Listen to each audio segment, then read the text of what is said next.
What does it really mean to search for a nation? Today, we're going to dive into that very question by looking at the incredible life of one man, Lin Zijin, whose personal quest for an identity totally mirrored his homeland's struggle to figure out what it was. Let's just start with a question that gets right to the heart of this entire story. Imagine this. The flag flying over your home isn't yours. Another culture, another language is calling the shots, deciding your future. When that's your reality, who are you? That was the exact question that basically defined the life of Lin Zijin. This guy was a poet, a translator, an activist, a brilliant Taiwanese intellectual who spent his entire life just trying to find a solid answer to that question. His life was the search. And this search, this quest, took him through several different identities. It really sets up the core problem here. How do you define yourself when your world has always been defined by someone else? Okay, so to really get his journey, we have to understand his world. Lin was born in Taiwan way back in 1878, and for nearly his whole life, his home was a colony of the Japanese Empire. This one fact is the key. It shaped everything about who he was and what he would become. So, where did he first look for an answer? Well, it's pretty natural. He looked to the past, to what had been lost. He started to see himself as one of the empire's leftover subjects. He and other poets at the time took on this identity, Imian. It literally translates to the leftover people. Now, this wasn't just some sad name they called themselves. No, it was an act of defiance. It was their way of saying, you can rule our land, but you can't have our culture. They were holding on to this loyalty to a lost Han Chinese world through their art. And man, you can just feel the frustration of this identity in his own words. This quote, it's a reference to an old Chinese story about a hero hired to take out an emperor. Lin is basically saying, look at me, I'm a scholar, a poet. I don't even have the strength to lift a chicken. How could I possibly fight back against this regime? It's such a personal, painful feeling of being powerless. So what did he do? He fought back with the only weapon he had, his pen.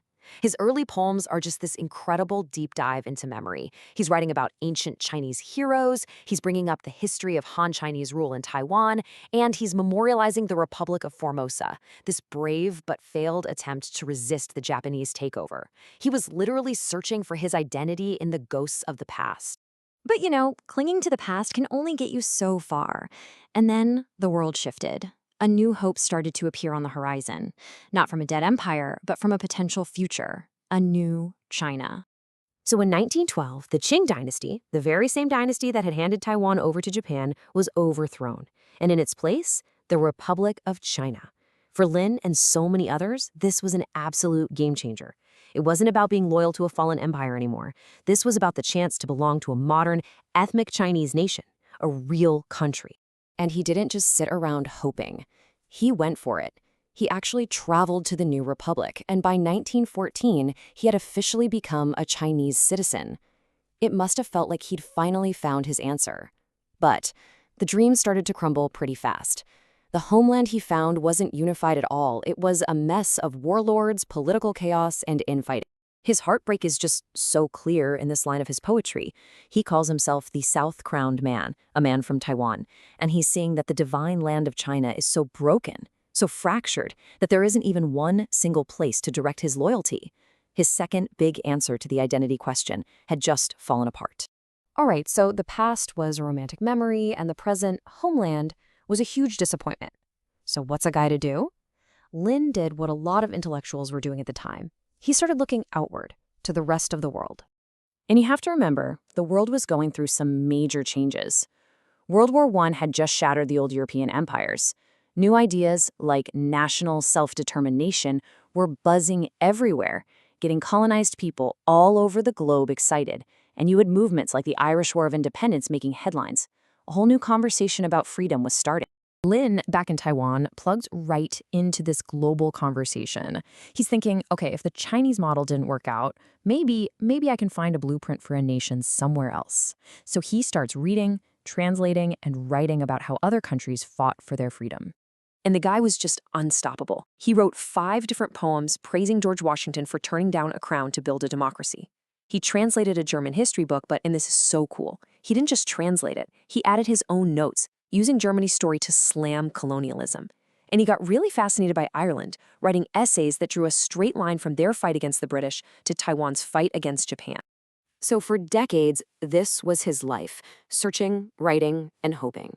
Then, in 1945, history itself delivered what should have been the final, triumphant answer to his lifelong question.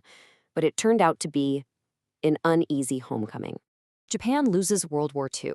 And just like that, 50 years of Japanese rule in Taiwan are over. The island gets handed to the very same Republic of China that Lin had pinned his hopes on all those years ago. The cultural homeland was finally, physically arriving.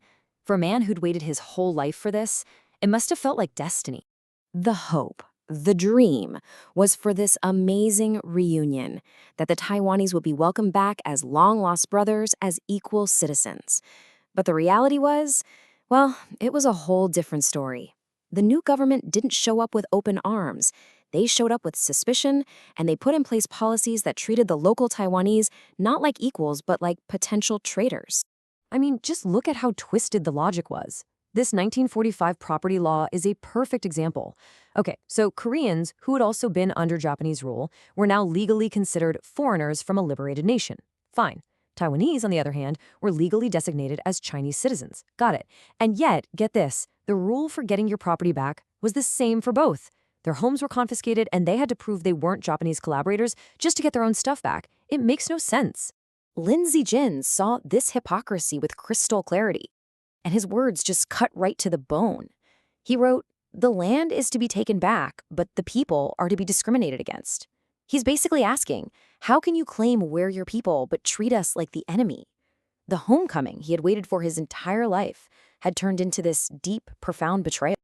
And this brings us to the end of his journey, and to the unresolved question that really defined his whole life. When you step back and look at it, his lifelong quest for a nation, for an answer to who are you, was really a story of three huge frustrations. First, there was the identity based on a romantic, lost past that just wasn't enough. Second, the dream of a modern Chinese homeland that fell apart into chaos. And finally, the long-awaited homecoming that ended up feeling like another form of exile. In the end, Lin Zijin's search was never really finished. He died without getting that simple, final answer he was looking for, which kind of leaves us with one last thought. His story is obviously very specific to his time and his place, but that quest itself, that search for who we are and where we belong, that's universal, right? Does that journey ever truly end? For any of us?